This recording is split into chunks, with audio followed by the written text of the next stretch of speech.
Hi there, and welcome back to 6 Cent CEO. My name is Sam. I will be your host today and every day of this weekly show where we talk about entrepreneurship and the very interesting life that comes with it. I want to start today's episode off by building upon what we discussed last week and how to go from surviving to thriving in business. Because the truth is that running a business can give you a lot of surprises and unexpected twists and turns, not all of them pleasant. That's just being honest.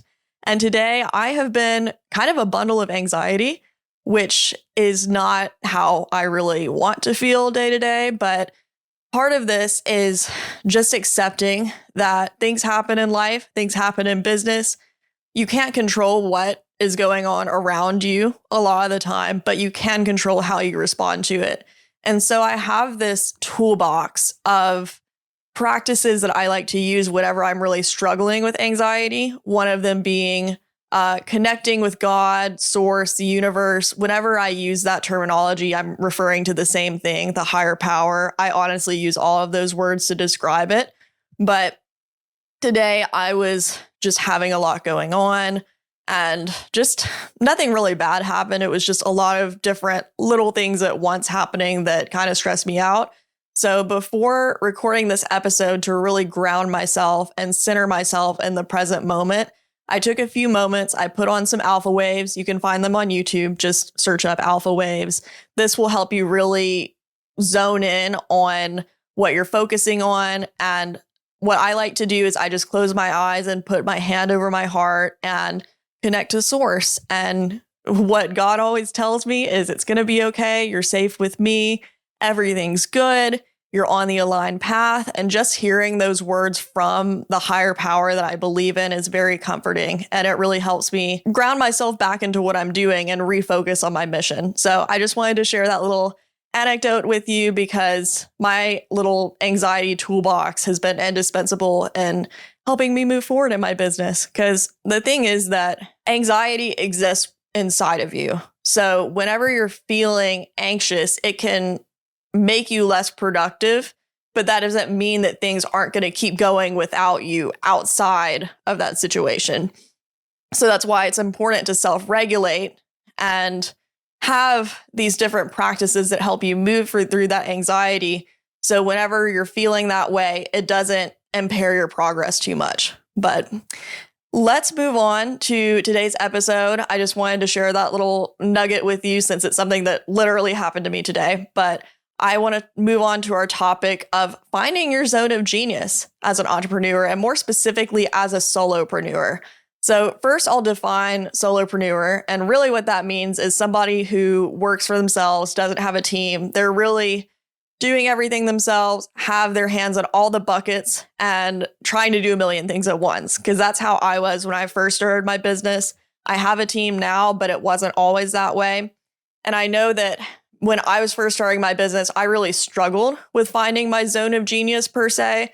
So that's why I thought it would be a wonderful topic for this episode, because I know it's something that other people struggle with as well. So when I say zone of genius, here's what I mean. This is really the sweet spot of your entrepreneurship journey. It's something you're doing that brings you immense joy and fulfillment, but also financially rewards you. And it also needs to be something that you're good at. And I'll explain why all of these criteria are important in a second. The idea is that you are aligning your passion with your profession.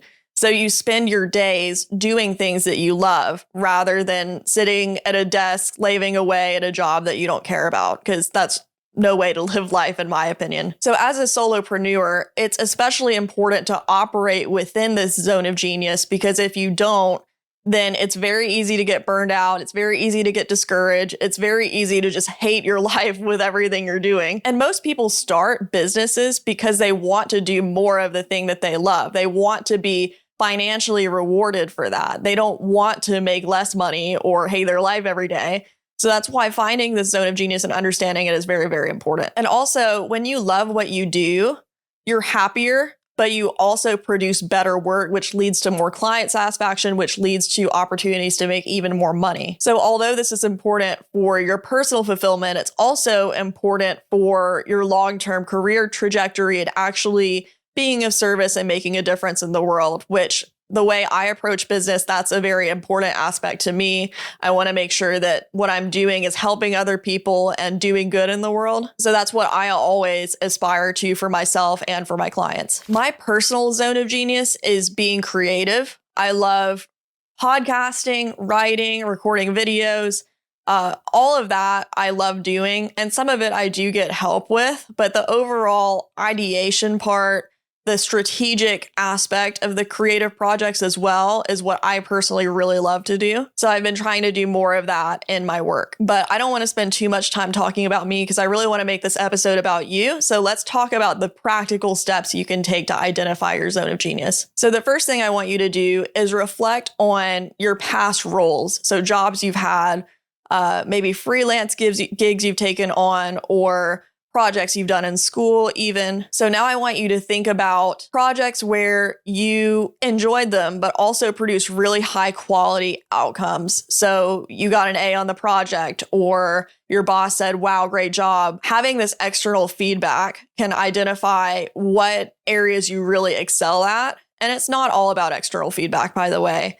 Really understanding what you excel at internally is far more important. So if there's something that you're like, yes, I know for a fact I'm good at this, this is what I want to do, that's a good sign. Pay attention to that more than external factors, because when you rely too much on this external feedback, it can actually lead you astray and it can cloud your intuition, and we don't want that. If you currently have a business, think about the activities that you really enjoy doing, but also drive the business forward at the same time. So for me, I might think designing a social media post is fun every once in a while, but that's not always something that's going to drive my business forward, because other activities that I have spent time on have produced more leads versus posting something on social media. But it could be totally the other way around for you. I'm just giving that as an example. So now I'm going to introduce the concept of a Venn diagram to really identify your zone of genius. And I'm including a worksheet here. You can download it from the show notes, or if you're watching on YouTube, you can download from the description. And this you can fill out with your ideas, and it's kind of like a brainstorming tool. So you can identify your zone of genius based on the criteria that I'm going to give you. So the first side of the Venn diagram is skills that you excel at. These are the things that you're good at. You're like, yes, I got this. They come naturally to you. You've been praised on these things before. Think really hard about this and identify areas that could be a potential really great fit for your zone of genius. Now, side two is activities that bring you joy. And just for now, don't think too much about how these overlap.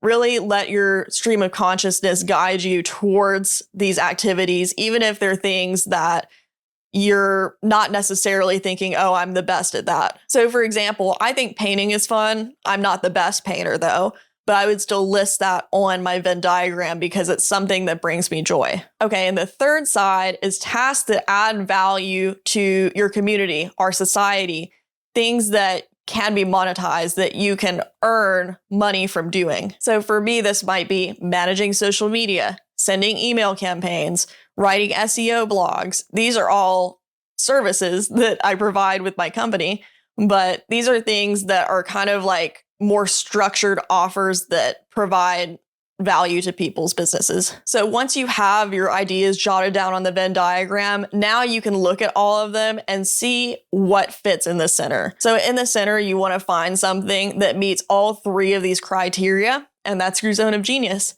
And to be honest, if you don't see that many overlaps in the beginning, you might have to think a little bit outside of the box on this. So let's say you enjoy writing and you're good at it, but you don't know how to monetize it.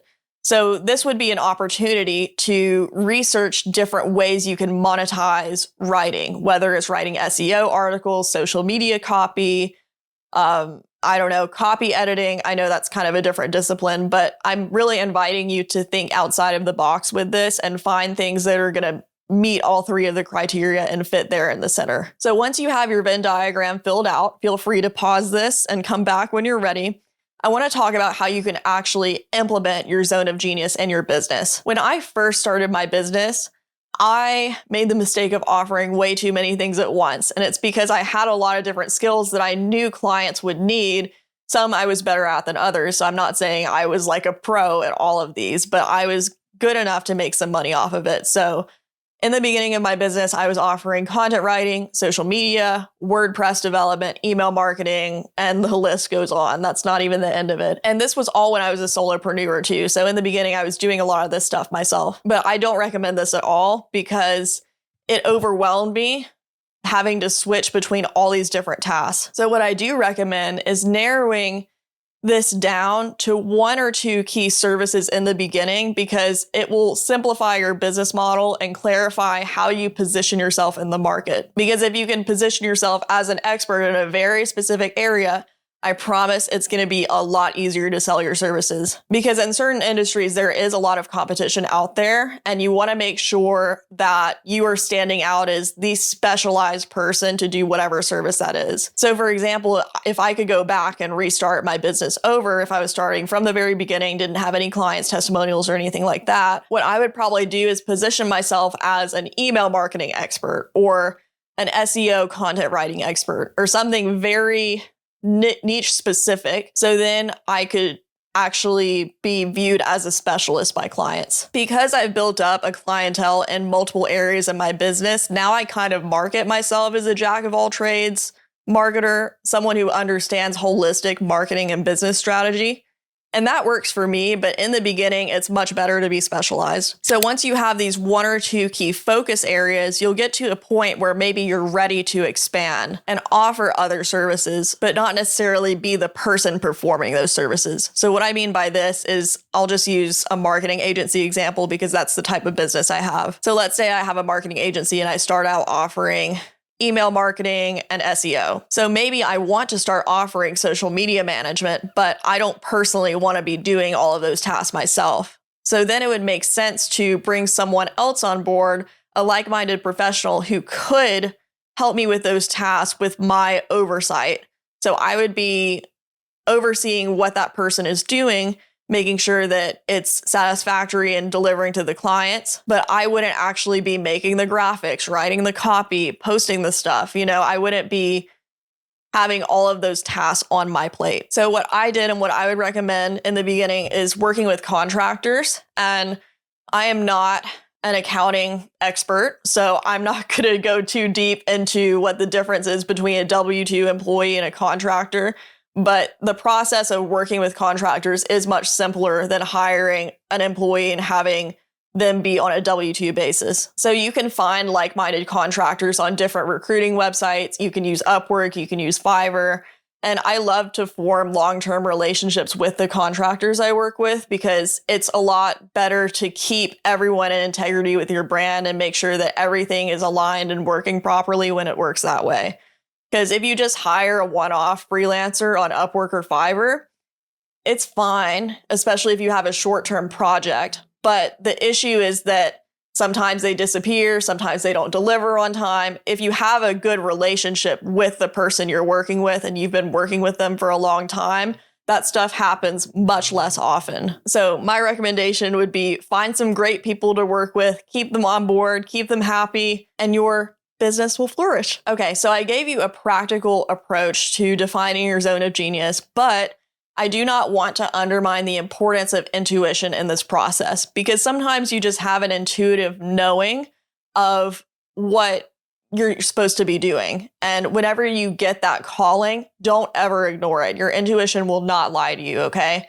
So even if it doesn't fit exactly within this Venn diagram that you have, if you have a calling that's so strong that you just know that's what you're supposed to do, listen to it, follow it, do everything you have to do to bring that to life because intuition can lead to major breakthroughs in your business and it'll keep you motivated because you won't question yourself as much. You'll know you're on the right track. You will have that feeling in your body that everything is working for you. And just in general, you should listen to your gut and your internal feelings for your business because those are cues from God, the universe, from source that you should head in that direction. Okay, we're pretty much done with today's episode. This one's a little bit shorter than the others, but I thought this was a really great topic to cover. So as I mentioned, I will have the Venn diagram worksheet available in the show notes, in the description, wherever you're watching this.